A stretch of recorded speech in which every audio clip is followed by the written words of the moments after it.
La Russie et l'Iran dénoncent la levée de l'embargo d'armes imposé par l'Union européenne aux terroristes en Syrie.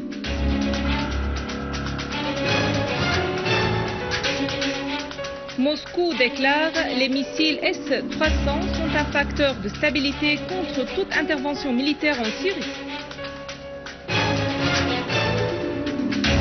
Et l'armée arabe syrienne avance dans sa mission antiterroriste à Al-Qusayr, Hama et Idlib.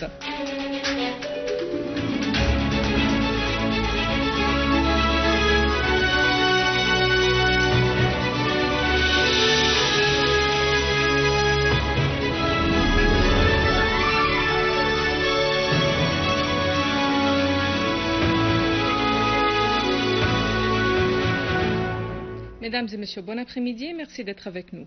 Le porte-parole du ministère iranien des Affaires étrangères, Sayed Abbas Araqji, a critiqué les positions franco-britanniques en faveur d'une levée de l'embargo imposé à l'armement des terroristes en Syrie, ce qui risque de torpiller les efforts politiques.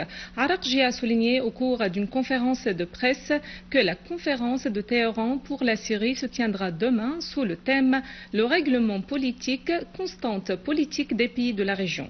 Quelques 40 pays participeront à cette réunion pour un règlement politique à la crise syrienne, a dit Araqji, estimant qu'une évolution dans les positions des pays se produit jour après jour en faveur d'une solution politique. Araqji a espéré que toutes les parties concernées, soit à l'étranger, soit en Syrie, assument leurs responsabilités dans l'intérêt d'une solution politique rapide qui serait dans l'intérêt des Syriens. Il a d'autre part critiqué les propos du chef de la diplomatie turque sur les événements en Syrie, jugeant qu'ils sont contraires à ce qui se passe sur le terrain. La Turquie et l'entité sioniste s'ingèrent matériellement dans la situation en Syrie en armant et soutenant les terroristes, a insisté Araqji.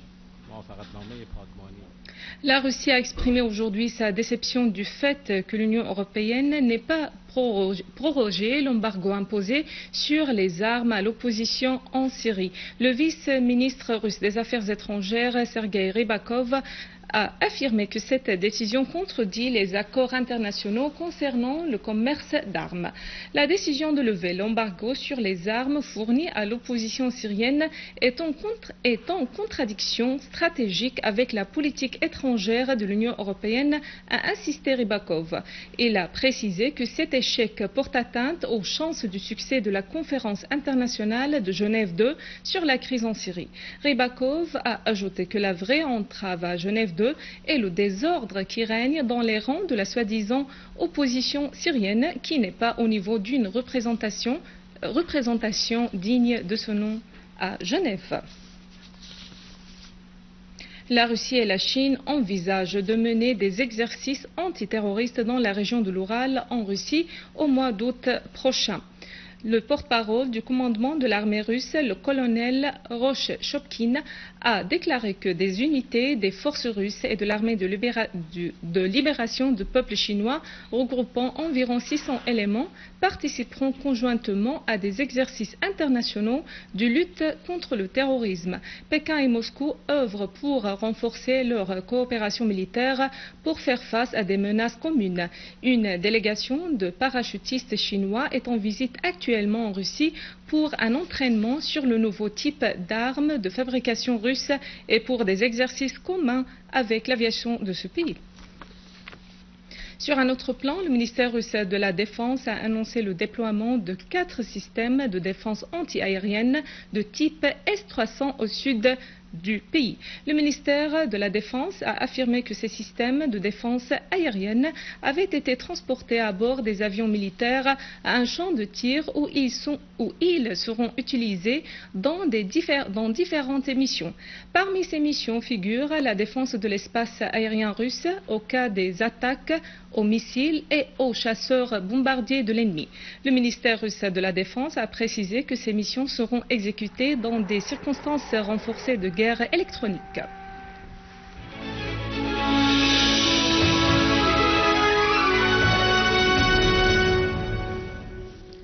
Les obsèques de la journaliste syrienne Yara Abbas, correspondante de la chaîne Al-Ikhbariya, se sont déroulées à partir de l'hôpital Al-Zaïm à Homs.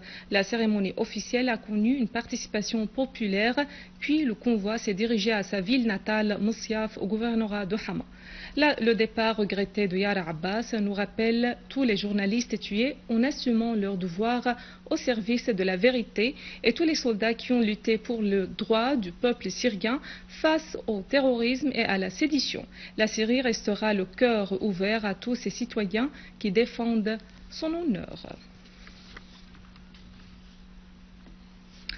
Le quartier ouest dans la ville d'Al-Aqsa fait le théâtre des opérations de l'armée arabe syrienne qui s'avance dans ce quartier, infligeant de coups durs aux terroristes armés. Les terroristes armés avaient érigé des barricades dans ce quartier et mené des actes de subversion dans les bâtiments résidentiels.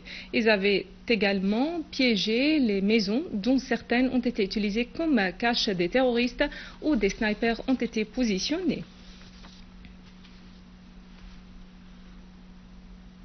À Idlib et ses banlieues, les forces de l'armée arabe syrienne ont désamorcé 3 engins explosifs plantés par des terroristes à la périphérie du village Eshtobroq.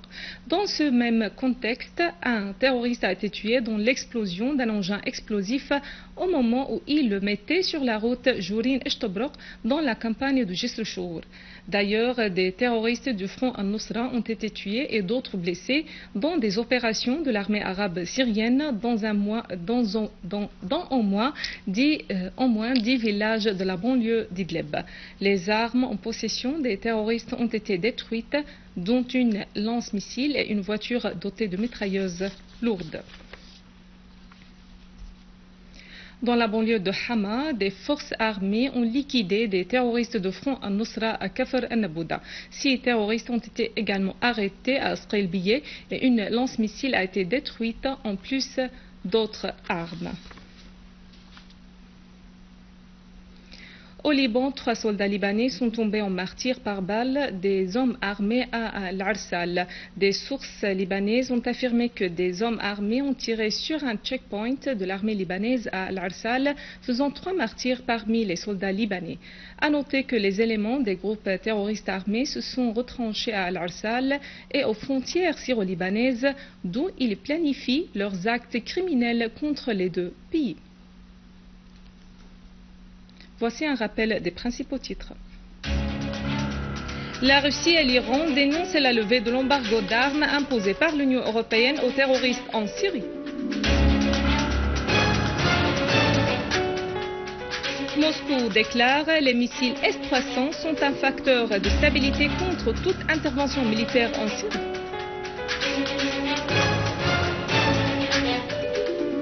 L'armée arabe syrienne avance dans sa mission antiterroriste à Al-Aqsa, Hama et Idlib. Mesdames et messieurs, c'est la fin de notre édition. Pour la revoir, visitez notre site web syrienonline.sy. Merci à vous, merci à toute l'équipe. Au revoir.